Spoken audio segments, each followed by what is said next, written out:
Hello students, स्वागत है आपका be learning tutorial YouTube channel में। आज के इस वीडियो में हम गणित कक्षा 10 अध्याय 12 प्रश्नावली 12B से प्रश्न 16वें को हल करने वाले हैं। ये जो किताब है डॉक्टर मनोहरे की है, जिससे हम इस क्वेश्चन को हल करने वाले हैं। अगर आप NCERT वाली किताब से पढ़ते हैं, जैसे कि राजीव प्रकाशन की, यूपी बोर्ड से, हिंदी मीडियम से या फिर CBSE बोर्ड से, तो उसमें आपकी एक्सरसाइज 12.2 का क्वेश्चन नंबर 8वां है। आइए देखते हैं कि ये क्वेश्चन है क्या और कैसे हम लोग इसे सॉल्व कर सकते हैं। इस क्वेश्चन को परीक्षा में कई बार पूछा जा चुका है और बहुत ही इजी क्वेश्चन है, और इस तरीके के क्वेश्चन आपको कंपटीशन एग्जाम में भी देखने को मिलते हैं। देख सकते हैं, यह है प्रश्नावली 12B का प्रश्न 16वां और NCERT की एक्सरसाइज 12.2 का क्वेश्चन नंबर 8 है। देखिएगा, इसमें कहा गया है 15 मीटर भुजा वाले एक वर्गाकार घास के मैदान के एक कोने पर लगे खूंटे से एक घोड़े को 5 मीटर लंबी रस्सी से बांध दिया गया है। ज्ञात कीजिए कि मैदान के उस भाग का क्षेत्रफल जहां घोड़ा घास चर सकता है। चरे जा सकने वाले क्षेत्रफल में वृद्धि यदि घोड़े को 5 मीटर लंबी रस्सी के स्थान पर 10 मीटर लंबी रस्सी से बांध दिया जाए। पाई बराबर 3.14 का प्रयोग कीजिए। मतलब कि कोई एक घोड़ा है जिसको एक घास वाले मैदान में बांध दिया गया है, जिसकी लंबाई चौड़ाई सब 15 मीटर है, वर्गाकार मैदान है, और जिस रस्सी से बांधा गया है उसकी लंबाई 5 मीटर है। तो बताना है कि बताइए कितना दूर तक घोड़ा जो है घास को चर सकता है। और फिर यदि रस्सी की लंबाई को 5 मीटर और बढ़ा दिया जाता है, तब बताइए कि कितना दूर तक घास को चर सकता है। यही चीज़ आपको बतानी है। बहुत ईजी क्वेश्चन है। इस तरीके के क्वेश्चन भी आपको कंपटीशन एग्जाम में मिलते हैं।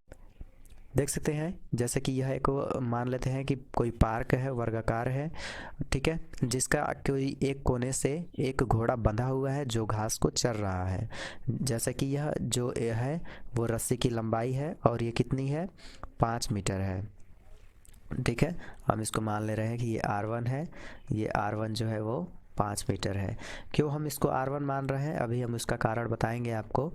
ठीक है, जैसे कि कहा गया है कि एक घोड़ा को एक मैदान के कोने से 5 मीटर लंबी रस्सी से बांधा गया है। मतलब कि मान लीजिए कि यह एक कोई खूंटी है और इससे किसी चीज़ को आप बांध दे रहे हैं। ठीक है, मतलब मान लीजिए कि आप इसी को बांध दे रहे हैं। कोई एक लड़का है जिसको आप इस तरह से इस खूंटी से बांध दे रहे हैं।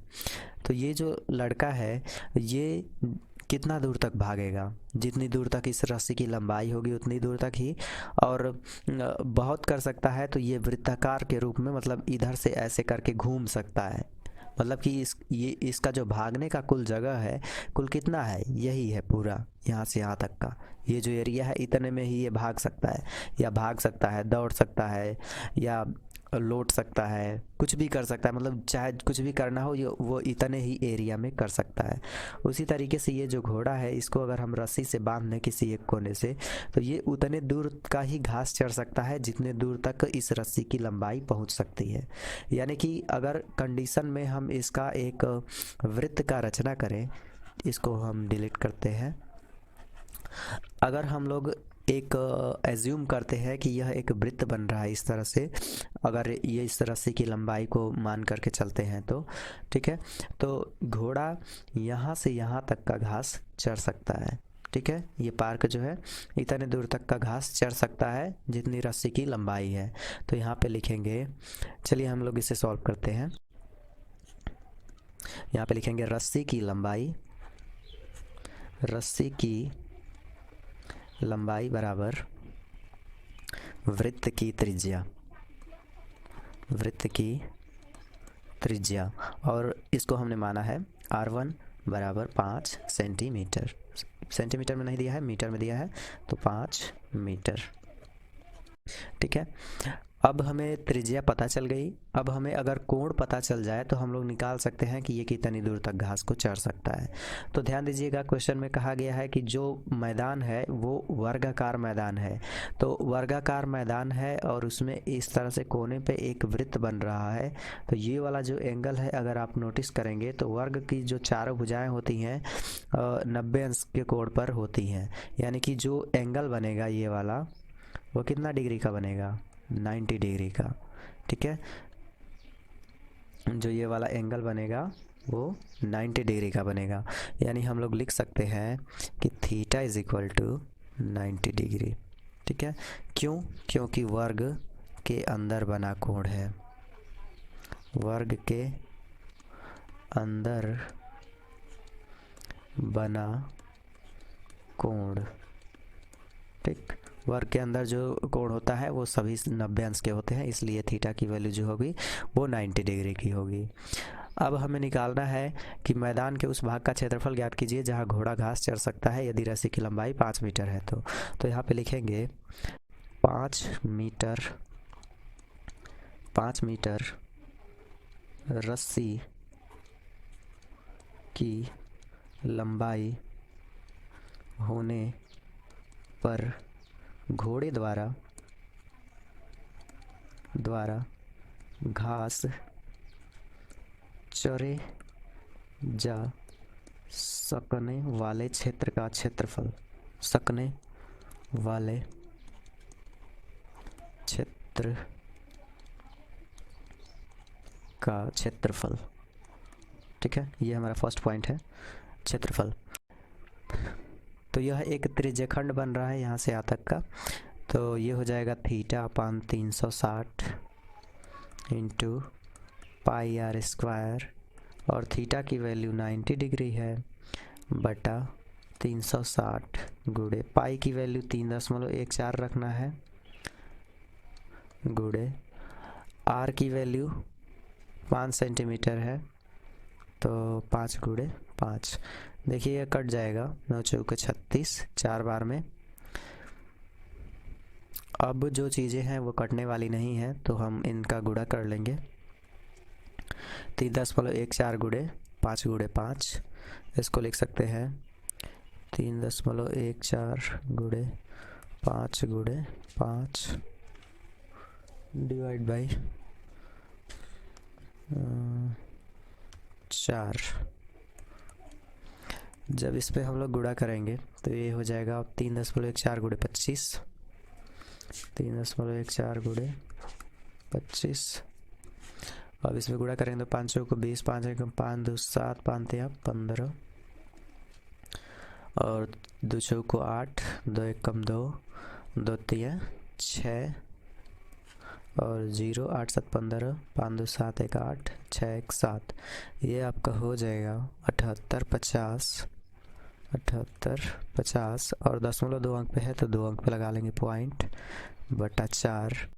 और इसमें जब हम लोग भाग देंगे 4 का 19.625 मीटर स्क्वायर, और ये फर्स्ट वाले का आंसर होगा। इसी तरीके से हम लोग सेकेंड वाले का अगर निकालें, जैसे सेकेंड वाले में कहा है चरे जा सकने वाले क्षेत्रफल में वृद्धि यदि 5 मीटर रस्सी के स्थान पर 10 मीटर रस्सी लगाई जाती है, मतलब कि 5 मीटर और रस्सी को बढ़ा दिया जाता है।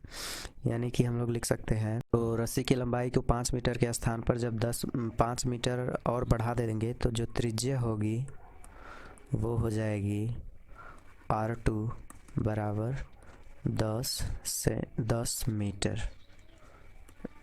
ठीक है, त्रिज्या हो जाएगी 10 मीटर, और थीटा की वैल्यू वही होगी 90 डिग्री। तो हम लोग जब क्षेत्रफल निकालेंगे तो theta upon 360 into pi R square, value put करेंगे तो 90/360 गुणे पाई की वैल्यू 3.14 रखेंगे, गुणे आर की वैल्यू अब 10 रखेंगे 2 बार, और 1 0 से 1 0 कट जाएगा, 9 से 36 कटेगा 4 बार में, और इसको काटेंगे 2 दूनी 4, 2 5 10, और इस 2 से फिर इसको काट लेंगे 2 5 10। यानी कि जो हमें यहाँ पे वैल्यू मिलेगी 3.14 गुणे 5 गुणे 5, जिसको हम लोग लिख सकते हैं 3.14 गुणे 25। ओके, अब हम लोग जब 3.14 में 25 का गुणा करेंगे तो यहाँ पे देख सकते हैं हमने पहले ही किया था, तो ये आ जाएगा 78.50। ठीक है, ये आ गया 78.50, और ये किस में आएगा, मीटर में। ठीक है, तो यही क्वेश्चन था सिंपल सा, जिसको आसानी से आप लोग कर सकते थे। तो फर्स्ट पॉइंट में हमें निकालना था कि उस भाग का क्षेत्रफल जहाँ पे घोड़ा घास चर सकता है यदि रस्सी की लंबाई 5 मीटर है। सेकंड पॉइंट में हमें निकालना था उस भाग का क्षेत्रफल जहाँ पे घोड़ा घास चर सकता है यदि रस्सी की लंबाई 10 मीटर कर दी जाए। ठीक है, मतलब कि 5 मीटर और बढ़ा दिया जाए तो त्रिज्या 10 मीटर हो जाएगी। तो हमने दोनों केसेस में क्षेत्रफल निकाल दिया है। अगर तुलना पूछा जाए तो यहाँ पे हम लोग इसका तुलना भी निकाल सकते हैं। यहाँ पे इसका तुलना भी निकाला जा सकता है। तुलना कैसे निकालेंगे? तुलना निकालने के लिए हम लोग जो दूसरा वाला क्षेत्रफल निकाले हैं उसमें से घटा देंगे पहले वाले क्षेत्रफल को। ठीक है, मतलब कि जब त्रिज्या बढ़ाई जा रही थी, यानी कि रस्सी की लंबाई बढ़ाई जा रही थी, तो जितना क्षेत्रफल आया था, ठीक है, उसमें से हम लोग माइनस कर लेंगे जो त्रिज्या 5 मीटर थी उसको, उसके क्षेत्रफल को, और जितना आएगा वही इन क्षेत्रफलों का तुलना होगा। घटाएंगे तो ये आ जाएगा 58.875 58.875 और ये मीटर स्क्वायर होगा। ठीक है, तो काफ़ी इजी क्वेश्चन था, मीटर स्क्वायर। ठीक है, और यही आपका आंसर होगा। ठीक है, मुझे उम्मीद है कि आपको ये क्वेश्चन समझ में आया होगा। अगर फिर भी आपको कुछ इस क्वेश्चन में डाउट है तो नीचे कमेंट्स में ज़रूर मेंशन करें। अगर आप हमारे चैनल पे नए हैं तो चैनल को सब्सक्राइब करें। मिलते हैं अगले वीडियो में नेक्स्ट टॉपिक पे। Thanks for watching.